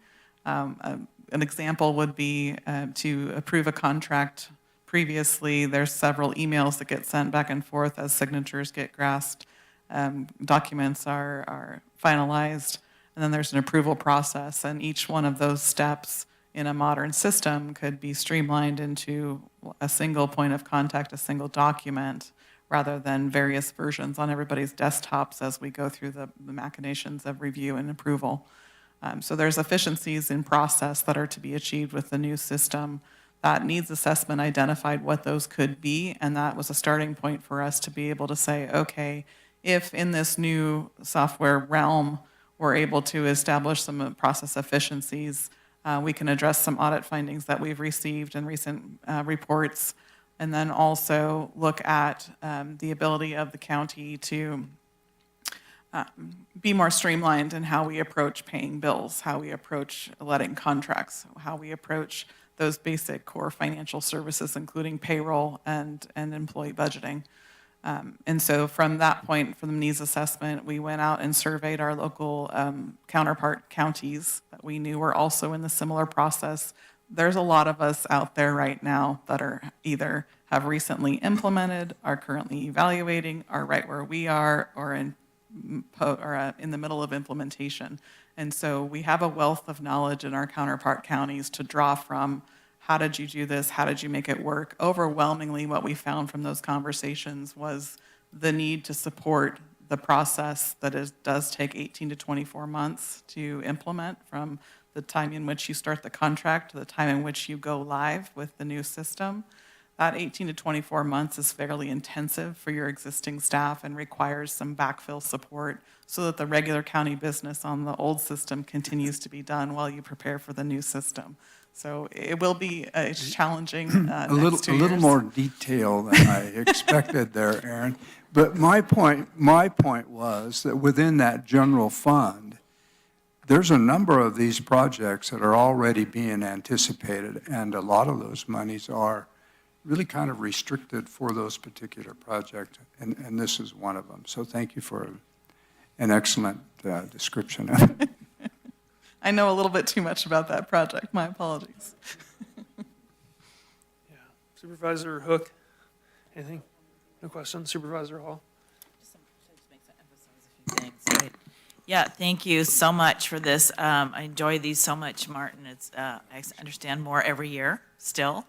It's a lot of information and a lot of detail behind that, and everybody does a terrific job. And being on the subcommittee this year was really wonderful. The new process that we've instituted, I think, thanks to Supervisor Bullock and staff's adjustments, I think was really great. I think I want to make a couple of points to emphasize a few things that you said, but if I get it wrong, please correct me. So on the ERP system, I just want to emphasize what Aaron commented on, that 4 of those staff that are coming out of general fund are temporary to help implement that system. But that's not permanent. Those are not permanent hires. And then I want to talk about the inflation adjustment you had on your one of your final slides on 18, that inflation adjustment. So we could see that across the budget, but it wasn't reflected in some of the earlier slides. So for example, where we see services and salaries increase, that doesn't include inflation. So cost of living and inflation means we're going to see those costs go up every year. And if you're seeing inflation in your pocketbook at home, things cost more. Services are costing more. People are costing more. So that doesn't explain the whole increase, but I want to make sure that people understand that. And am I stating that correctly in terms of your previous slides? Yes. Okay, yes. Thank you.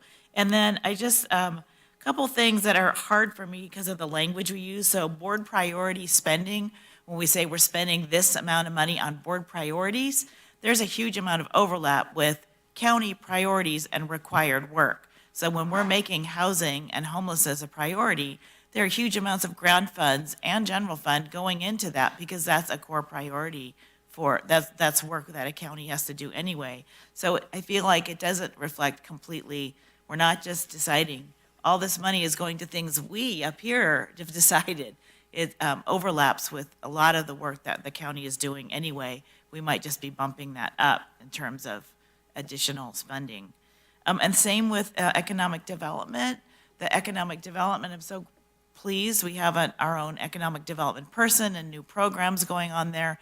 But economic development in general includes all the infrastructure work that we're working on and spending on. It includes our recreation master plan. So there's a lot of overlap on that as well. And then finally, I just really hate that we have to use the word discretionary funding for some of this, because the public gets an idea that, you know, oh, well then if we have this problem to fix, we can just take it out of the discretionary funding. But as Aaron described so clearly, and it's shown on the slide, and we can pull that up again if people need to see it, discretionary includes the sheriff. It includes you know, dozens of things that are really not discretionary. They're part of our everyday business. And so I just wanted to, those are things that always kind of make it difficult for me to explain the budget, and I wanted to make that clear. So thank you. So Heidi, thanks for saying that. I think that's important to know that even though we have our spending, what we look at to do a project is usually bringing in, you know, those are the cost sharing that we do or implementing. So the money that's coming in through grants and funding, that's how our funds are going. So we actually are we're getting ahead. I guess that's what I'm going to say on some of those housing projects. We couldn't do them all ourselves, but by spending a little, we're getting trifold back and building housing. So you made some good points. Thank you for that, because people do ask that question. Yeah, you bet. Any other questions, concerns? I'll just say a couple of comments from my perspective. I looked closely at the fund balances, not the general fund balance, which is essentially a set-aside savings account, but the fund balances within each business unit, and really look closely at how are those being utilized for community building exercises and how they relate to the board priorities. I'm really happy having gone through the process to learn and understand where those funds are being used, and I feel confident that we're positioned well and financially stable for kind of declining revenue, as your graph talked about. But I just want to make a note, because there's a substantial fund balance in those individual accounts, and so those are really one-time expenditures is one thing, but sustainable revenue for program funding. I use recreation because there is no dedicated necessarily revenue stream that's going to support that. All those fund balances have to reflect whatever uncertainty we have in the future, which was great to go through that detail by detail, and I feel confident as a member of the budget subcommittee that the county's positioned well to weather any financial storm we may have in the next couple of years based on declining revenue. But it took those detailed discussions, and I feel comfortable with my colleagues on the board here, what's in front of us in the budget. And then I would mention too, and I think it's been already said here, but the board objectives are really, they reflect, at least just as one supervisor, my community initiatives and the reasons why we've been tasked to make community building type of initiatives work for us. So really when we talk about those board objectives, they reflect our constituents, in my opinion, pretty clearly. And then I would just mention for my colleagues on the board, anytime we have, for example, I used Honor Summit. If there's a set aside that isn't used in 1 year for a project, it's carried forward, it's rolled forward to the next year. So you may hear that year over year. For example, we've had several years where Honor Summit's been categorized as a board objective priority. The money's never been used, it's still sitting there. So just be aware that as we see those revenues, and sometimes, I mean, that's kind of natural with long-term objectives. The South Yuba cohort's another example. When you have those long-running projects, they're not going to be completed in 1 year. That's reflected in our budget. And then on the pension funded ratio, I think it's important, and Aaron made this point, but I'd just like to highlight it, that it's the entire financial quality of our pension liability is really kind of characterized by externalities. So as our investment portfolio changes and the return on investment changes, that pension liability goes up and down. It's not necessarily additional spending or benefits on the county side. It is generally reflected in the amount of return that CalPERS pension managers get. Did I say that correctly? Okay. So we're working toward fixing that with our fund. And then finally, I'd like to just talk a little bit about staffing, and I was hoping you could pull up my favorite chart in the budget. I always ask for the same chart because I think it tells a real story. So if you look on the left-hand column, you'll see the total budget for 0203, 248 million. And then you see the staffing levels. And we've essentially been flat at an all-time historic low for staffing all the way from 2011, basically the bottom of the economic downturn, all the way through 2021, 2022. So we've just recently tried to close the gap. The gap is the difference between, on the far right-hand column, the orange line and the top of the green line. That's the difference. And in my opinion, I think that the county runs fairly lean, and I think we've made really austere additions to staffing, and I support everything that's in this budget from a staffing perspective. I just want to put that out there. We grow, we're doing community building work, and we're supporting our community in a number of different ways. That takes staff members, and they have to be compensated so they do the best job possible. That's who we are at the county, and that's what we stand for. So I'd just like to express my support of the staffing changes here for 24-25. With that, I'm going to go ahead, unless there's any other comments or questions from the board. Okay, we'll go ahead and open up public comment on this item, and I would ask that you keep your comments related to the budget, the general budget presentation that Martin had in front of you. Once again, item 3 has the fee schedule type budgets, and this is just on the special budget hearing. Mr. Taylor.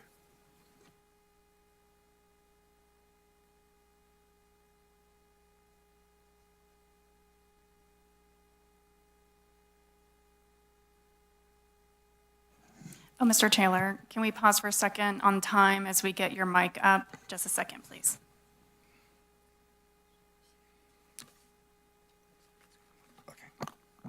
I think you're good to go there. Yep. Start over the time. Thank you. The county budget remaining healthy. I've heard that a few times. And I would like to point out some areas that I see some concerns. We're seeing that full-time staff salaries are going up 8.5%. We're seeing the budget going up approximately 4.8%. Property taxes are coming down at 5.5%. The transfer tax has gone down 36%. Sales tax is going down 11.2%. TOT is flat. To me, that is an economic telltale sign that we're heading in the wrong direction. Pensions were 76% covered a few years ago, 73 this past year, and 63 projected. Those are directions that are showing to me signs that we're going in the wrong direction for the future and having a healthy fiscal budget. The other concern that I have is you referenced the staffing chart, and you and I have talked about this personally as well as we talked about it publicly. The staffing chart to me does not really reflect the total number of employees that we have, because the county is shifting to using funds out of services and what's it called? Sales and services.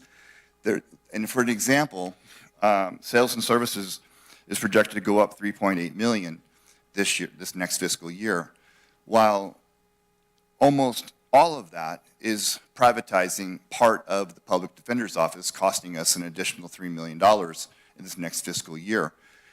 That, to me, again, is not responsible governance, privatizing part of public works or public defender's office, and then raising the sales and services, that $3 million. That could have been flat with, I think, not hiring or privatizing public defender's office. I think lowering economic development investment is not healthy right now either. I think economic healthy development needs to be a priority or a focus. Emergency management is also down. I think part of the reason that's down is that OES missed an opportunity of filing some paperwork that allowed the opportunity to get more funding. I'm also concerned about deferred maintenance. For example, the courthouse needs a new roof. It's deferred to I don't know when. So our deferred maintenance is also part of the annual budget that I think needs attention as part of the budget. I'm out. Thank you. Time goes fast, thank you. I think to point of clarification, though, we are doing the courthouse roof. It's being constructed. That's correct. Thank you. Thanks for your comments, Michael. Any other comments here in the board chambers? Any callers on the line? We do have one caller. Okay, we can bring them in, thanks.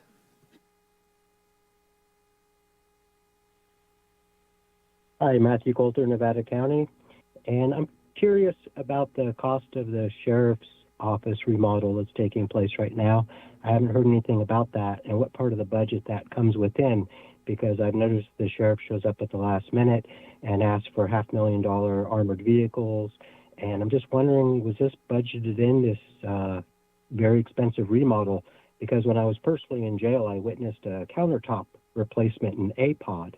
And looking into that, these countertops were literally $16,000 for a countertop. And I'm just wondering if someone's watching this stuff, because I can't get the mold problem fixed at the jail and all kinds of other problems that are health issues, yet we're doing cosmetic stuff. And I'm just wondering if we're getting our money's worth. Thank you. Yeah, thanks for your comments, Matthew. And I'm wondering, Martin, can you just briefly mention where a capital expenditure in the sheriff's budget would be located? Yes, the sheriff does have resources for capital expenses. We talked a little about the Justice Services assignment of the general fund that's specifically earmarked for various capital projects within the jail. They also have various special revenue funds that come through the sheriff's office. I'd also like to mention in terms of oversight, there's oversight through the Capital Facilities Committee, which includes you, Chair Bullock, and Supervisor Hall. And as stated by the previous comments, we're intentional with deferred maintenance and work with the departments to make sure that they have the space that they need to deliver service. Yeah, that's a great point. The process of going through capital facilities and then the budget subcommittee and then allocation, bringing those individually to the board, there's quite a process there. Thank you. Any other comments here or any other callers? No further callers. No further callers. Okay. Are there any board members wishing to pull any individual budget unit items out of the main budget presentation other than what's been specified in item 3? Seeing none, Martin, I think you're going to pull a few. Thank you, Chair Bullock, members of the board. Yes, so we would like to pull so that we can have the fee hearing and review those budgets before. I would like to pull all of the CDA budgets. They have fee-related activities, so you're going to hear more about them in the public hearing for fees in a few minutes. And also the public health budget, similarly, that's part of the fee hearing, so we'd like to pull the public health and all the CDA budgets. Yep, thank you, Martin. We're going to close public comment. We'll go ahead and pull the items listed in item number 3 on our list, including HHSA and CDA. Having closed the public hearing, I will go ahead and entertain a motion to adopt everything on this budget item minus the consent items removed for item 3. So moved. I'll second. Motion and a second. Madam Clerk, please call the roll. Thank you. District 2? Yes. District 4? Yes. District 3? Yes. District 1? Yes. District 5? Yes. Thank you. Thank you. Thank you. Chair Bullock and members of the board. I do want to thank, I know it's last, but definitely not least, our CEO, Allison Lehman, as well as others in the CEO's office. But Allison, talk about being present and participating in this process. I mean, you've been incredible, Allison, as someone we can bounce things off, a sounding board as well as leadership. So I just really appreciate you. Thank you. Thanks. And Barry and Sarah, as well as Aaron. I mean, you've been tremendous this year. Thank you. I mean, I could never have done this without you. Thank you. Thank you, Chair. Thank you, Martin. With that, we're moving on to our scheduled item. Slightly behind schedule, this is NCSD number 1, so we're going to recess as the Nevada County Board of Supervisors and convene as the Nevada County Sanitation District number 1 Board of Directors. We'll call that meeting to order. This is a public hearing to consider oral and written comments concerning proposed fiscal year 24-25 budgets for zones 1 through 12 totaling $13,475,816. No rate increases proposed beyond voter-approved rates.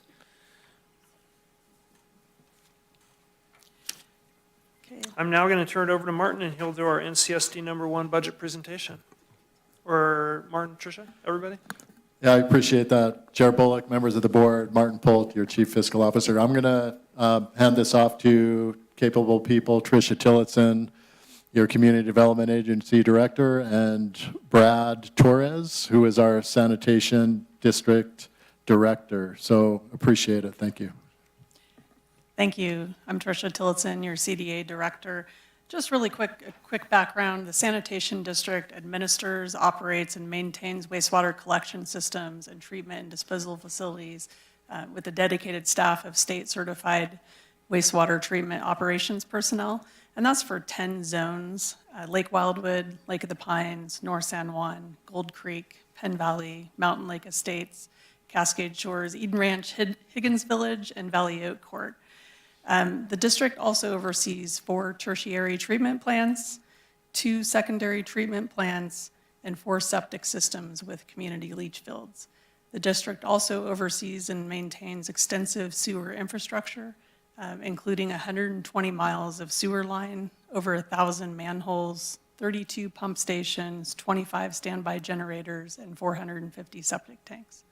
This past year, some of the major highlights included upgrading 10 sewer lift stations in Lake Wildwood and Lake of the Pines, replacing community lift station for Mountain Lake Estates, replacing a media membrane basically in Cascade Shores, and then cleaning over 250,000 feet of gravity sewer line and videoing, inspecting about 30,000 feet of pipe. For this next fiscal year, staff plan to continue to increase public awareness, continue to identify critical infrastructure projects and funding, including grants, and then also effectively operate and maintain our system. That will include updating our sanitation code, cleaning again about 300,000 feet of line, and then conducting video inspections. Also issuing contracts for pipe and manhole lining and rehabilitation projects, mainly for Lake Wildwood and Lake of the Pines. And then also continuing to improve our I&I system, or inflow and infiltration, which really helps us prevent stormwater from infiltrating into our system. In summary, the budget proposed is $13.47 million. There was a very minimal increase in revenue this year in alignment with the fee study that was completed many years ago. And then there are increases in expenses, though, and that's with salary and benefits, services and supplies, other charges, and capital assets. And as Martin mentioned, Brad Torres, our wastewater program manager, is here to answer any questions. Thank you. Outstanding, thank you. Any questions from the board regarding NCSD 1 budget, 13 million and change? No programmatic changes, significant changes anticipated? No, things are going very well. Excellent, thanks. Seeing none here, I'll go ahead and open up public comment. Anybody wishing to comment on NCSD budget here in the board chambers? Seeing none, Madam Clerk, any callers on the line? No callers on the line. No callers. Okay, we'll close public comment, close the public hearing on NCSD 1 budget. With that, I'll entertain a motion to approve. So moved. Second. Motion and a second. Madam Clerk, please call the roll. District 2? Yes. District 4? Yes. District 3? Yes. District 1? Yes. District 5? Yes. Thank you. With that, we'll adjourn as the Nevada County Sanitation District number 1 Board of Directors and reconvene as the Nevada County Board of Supervisors. I'm going to go ahead and turn it back over to Martin Polt. This is a public hearing to establish the fee schedules for the county's consolidated user fee schedule, which includes multiple county departments. The fee schedules that include updated or revised user fees are Community Development Agency and Public Health. The proposed update will affect user fees related to the cost of providing certain individual services and reflect changes in the cost to provide covered services, including the cost of labor, materials, and overhead. This resolution to establish a consolidated user fee schedule for county departments and update or revise user fee schedules for services provided by the CDA and Public Health, and rescinds Resolution 23288 as amended. With that, I'll turn it over to Martin for our presentation. Thank you, Chair Bullock and members of the board. Martin Polt, your Chief Fiscal Officer. I'm going to have Barry Anderson, our CEO Office Senior Management Analyst, and Alicia Chowder-Vadula, who is our Chief Fiscal and Administrative Officer of our CDA department. Both have been very involved in the fee activity. So please, Barry, go ahead, please. Thank you very much. Good morning, Chair Bullock, Honorable Supervisors. As Martin mentioned, I'm Barry Anderson, Management Analyst in CEO's Office, and I'm here today to talk about the Consolidated User Fee Schedule. So I'd like to kind of start with a bit of background for you. Previous boards have asked for a consolidated approach to the fee setting process that builds an all-county fee schedule, consolidated fee schedule, which is what is before you today, and importantly also established a consumer price index mechanism to allow for the adjustment of fees on an annual basis. And we'll talk about that a little bit more in a couple of slides. But prior to this process, we were bringing individual fee schedules, and so now we have a consolidated fee schedule with all county department fees, and that again is what is before you today. And at this point, I'd like to also mention something about the process that what goes into bringing a fee to your board for adoption. An essential part of that process is reviewed by what we call the UFERG, which is the User Fee Review Group. That consists of representatives from the Auditor Controller's Office, County Council, and the County Executive Office, who then review the proposals from the various departments, which have fee schedules, review time studies. There's a whole rigorous process that's involved in the evaluation of the proposed rates and the proposed fees. And it's important that you mentioned this, Chair Bullock, but the intent behind charging fees is to recover the cost of delivering services. So the county provides services, oftentimes needing to recover those costs. The UFERG works to ensure that the rates set in the user fee schedule meet a reasonable standard and that have a basis in that actual cost, which we are trying to recover. So again, it is a robust process. It involves time studies, actual cost evaluation, and full review by the UFERG, which results in the recommended fee schedule. And then again, where applicable, these fees are allowed to be increased by a CPI for a period of time, which I will talk about now. So a little bit more about that. First, it is important to note that not all fees receive a CPI adjustment. There are certain fees that are statutorily defined. There are also certain instances where accessibility takes priority over full cost recovery. And in those cases, CPI is not applied to those fees. They're often kept flat or adjusted per the law that sets the fee.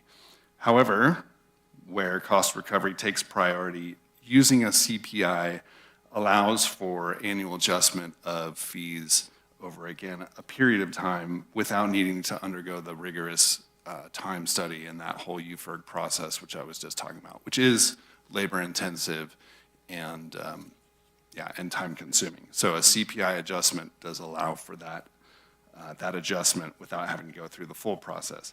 However, it is also important to note that that CPI adjustment is under current process only applicable for 2 years.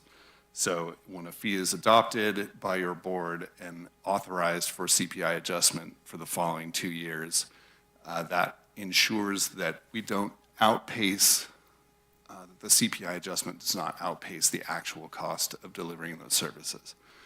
And then at the end of that period, those fees would be brought back to the UFRG for, again, a fee study, a time study.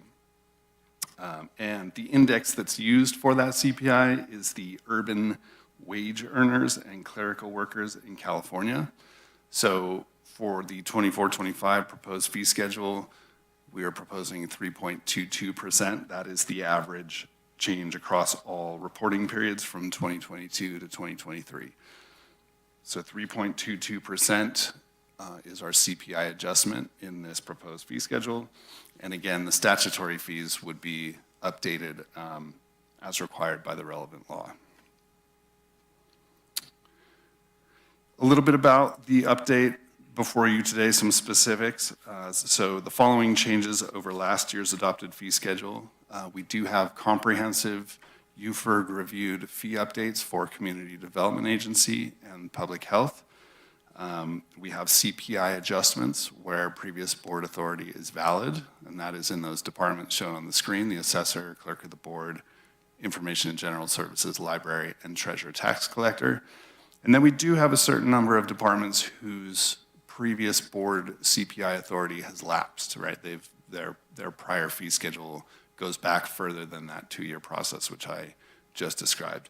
In this case, we're proposing to keep those flat. I'm going to talk about that in a little bit. We're going to keep those fees flat because we don't want to outpace the actual cost, but we have some other considerations that we're looking at for going forward. I would also just like to reiterate, again, all the fees presented to you have been reviewed by the UFRG. It's worth noting that these fees are included in the proposed budgets and were discussed with the budget subcommittee. And the resolution before you today will again reestablish a new fee schedule and rescind the previous resolution. So regarding those departments that we are proposing to keep flat in this resolution, as mentioned, many of those departments or a few departments have had their CPI adjustment authority more than 2 years ago. And typically that would bring those departments back to the UFRG for a full-time study. However, there are a few issues that I'll talk about. So primarily, as you can see on the screen, we do have some staff capacity issues, in large part resulting from that ERP replacement project. Not so much at the department level, but that UFRG is composed of key stakeholders in that ERP project. We've been pretty involved in that, and the time that it takes to review those fee studies is not small. So there's some staff capacity, but also, interestingly, the UFRG has had discussions about maybe it's time to reevaluate the methodology. The UFRG remains confident in the methodology that is currently used to prepare the hourly fee rates. However, that methodology is more than 10 years old, and UFRG is interested in seeing what other entities are doing, and there are certainly third-party vendors who may have a better sense of current best practices or opportunities for efficiency. So the proposal coming from UFRG was, rather than have those fee departments undergo the full fee study, rather instead to pursue a third-party contract in 25-26 to evaluate, again, best practices and opportunities for efficiency in the process. And so, again, rather than continue to apply CPI where your board previous direction, has sort of lapsed, we think the best approach is to keep those fees flat and pursue this approach in 25-26. Or, sorry, in 24-25 for the purpose of setting fees in 25-26.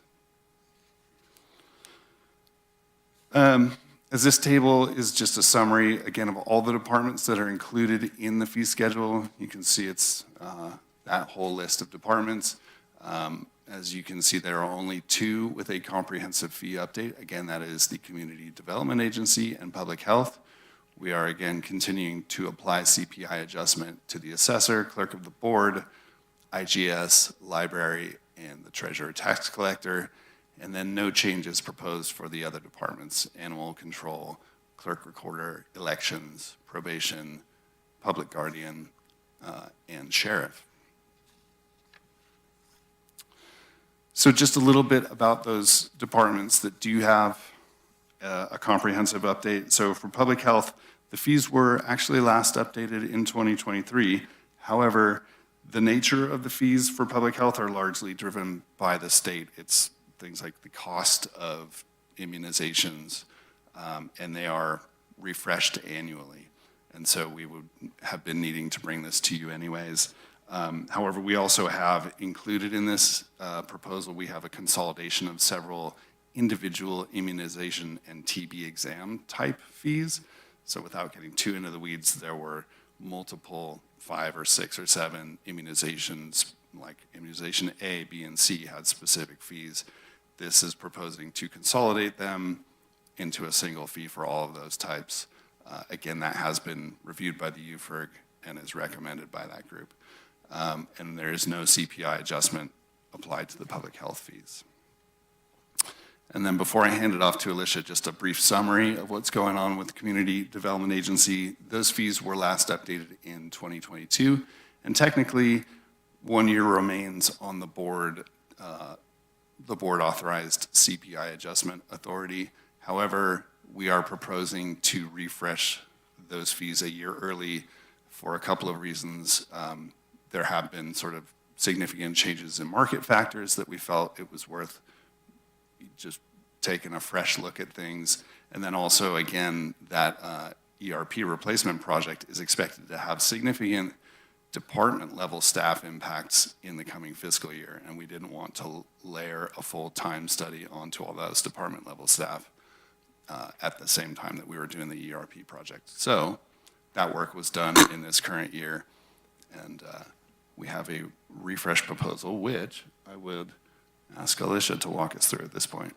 Barry, could I ask a quick question? Yeah, absolutely. On the ERP replacement project, when you describe staff capacity, I think, if I understand you correctly, we added staff members to handle the direct work associated with implementation. But are there additional staffing elements removing capacity from the departments as they sit right now based on the implementation? It's the question about the staff that have been added, the supplemental staffing. Well, I'm just curious, we talked about the ERP having additional staff members associated to cover essentially the implementation.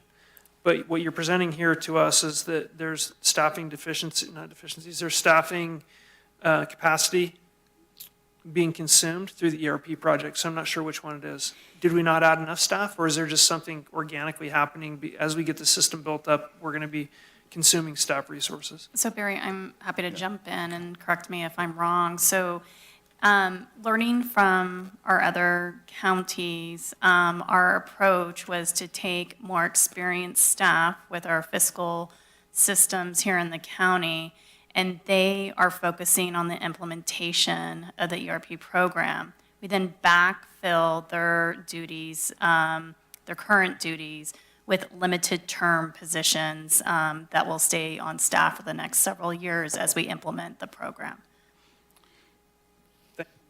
That's correct, yes. Okay, thank you. Thanks. Yeah. And so, I'd like to pass the presentation off to Alicia. Thank you, Barry. Good morning, Chair Bullock and members of the board. Just to give you some input, CDA collects over $6 million in permit fees, which we try to be 100% full cost recovery for any of those permit fees. Our permit fees are established by taking the average time to conduct the work times the hourly rate. Or in the case of building permits, these things are really echoing. In the case of building permits, evaluation model, which estimates the average time for plan review and inspection and then uses that hourly rate. We did present our fee study and proposed fee increases to the Nevada County Contractors Association Board in April, and they do support the increase to maintain our high customer service and timeliness. So looking at this chart, you can see that our hourly rates, which are in the third column there, fee study 2425, This is what the fee study calculated, and this is our foundation base to calculate our permit fees. These rate increases anywhere went from 0.35% to 19% in cannabis. So again, like Barry was talking about, sometimes CPI is going over than what we actually calculated, so the engineering fees would not be going up as high as the CPI. So CDA wants to minimize the impact to the public, so we are proposing to cap our rate increase at 5.13%, or the lower in the case of engineering. So the 5.13% was established based on the average of the percentage increases. Additionally, CDA would like to request to spread the fee study rate increase over the next 2 years, for 3 years in the case of code and cannabis. So for 25-26, we would plan to increase our rates by the CPI plus a catch-up percentage in addition, as shown in the last column. So for instance, in building, the difference of the 6.51% increase in the fee study and the 5.13 proposed would be 1.38. So in fiscal year 25-26, we would add that to the CPI and increase our fees at that point. So that way we're spreading it and not having one big jump. I do want to call out what's going on with code and cannabis, because you can see those increases are really high. When we did our last fee study back in 2022, they were 18 and 21%. So those two, especially with cannabis being a new department, we finally had data on them. We could kind of calculate it. And we were spreading a portion of that increase of the last 2 years, but it wasn't quite enough to bring them up in line. So that fee study had us increasing at a cap of, say, 7% or CPI. It was not in addition to the CPI, kind of like what we're proposing with this catch-up. Code and cannabis are only about 20% fee-based, so they do have available fund balance to support keeping their rates lower. So we would like to request that, we're going to continue to keep their rates lower, spread some of the catch-up over the next 2 years. We're not even looking at trying to increase by that full 19% in the next few years. We kind of did an average of that over 3 years, took the 5.13, and we're going to slowly increase them up.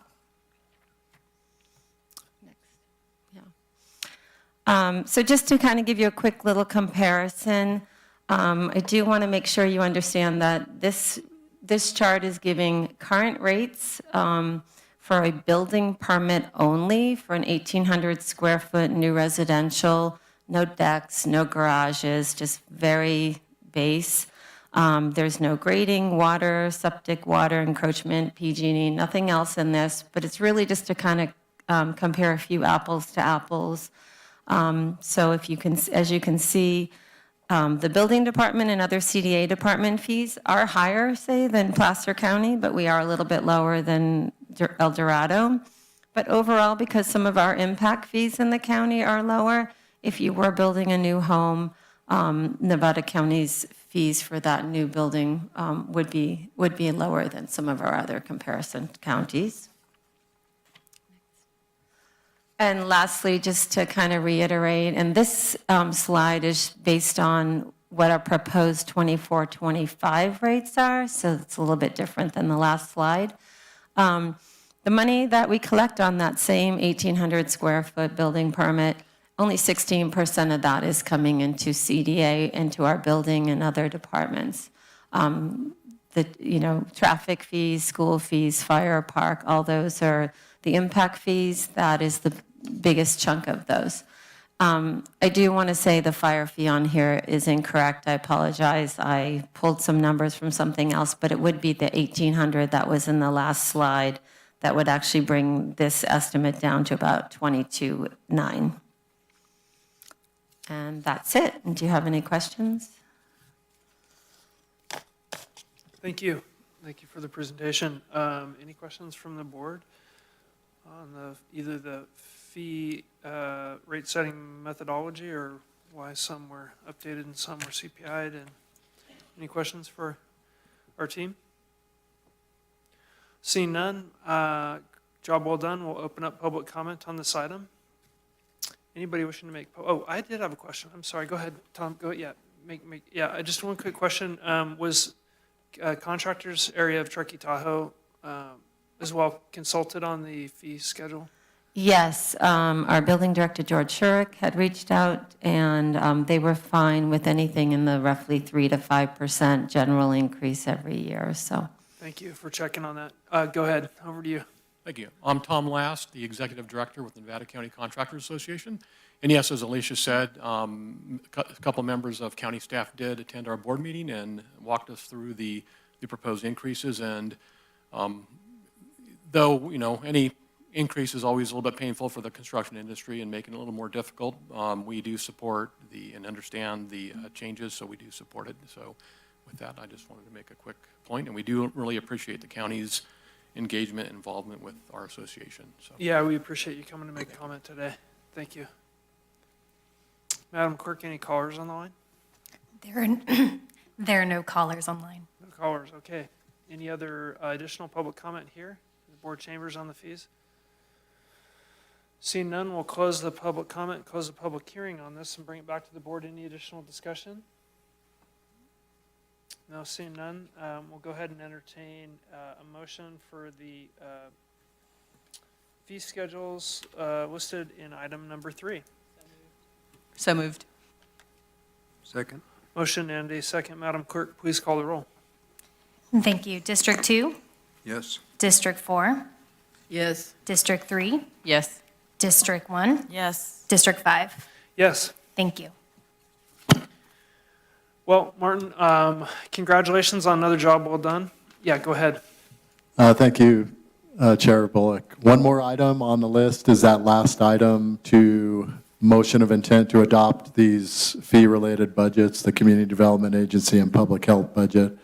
So I would ask that you please consider that. Thank you for reminding me. I'll entertain a motion on that. So moved. Second. Motion and a second. Madam Clerk, please call the roll. Thank you. District 2, Yes. District 4. Yes. Oh, can you say that again? Yes. Thank you. District 3, Yes. District 1, Yes. District 5. Yes. Thank you. Martin, yeah, I just want to congratulate you again on a job well done this year, and wish you all the success in your future endeavors. Looking forward to working with Aaron and Barry and Sarah on kind of the new trajectory of your department, and certainly look to the board and ask us for any help you may need in making that successful for the next year's budget. With that, special thanks to the CEO's office for going through that process with us and bringing forward all those. I think it was really meaningful kind of meetings, talking to all the department heads, all the different elected and appointed officials to make a budget successful for us. So I like what I see. I stand behind it 100%. And with that, we're adjourned.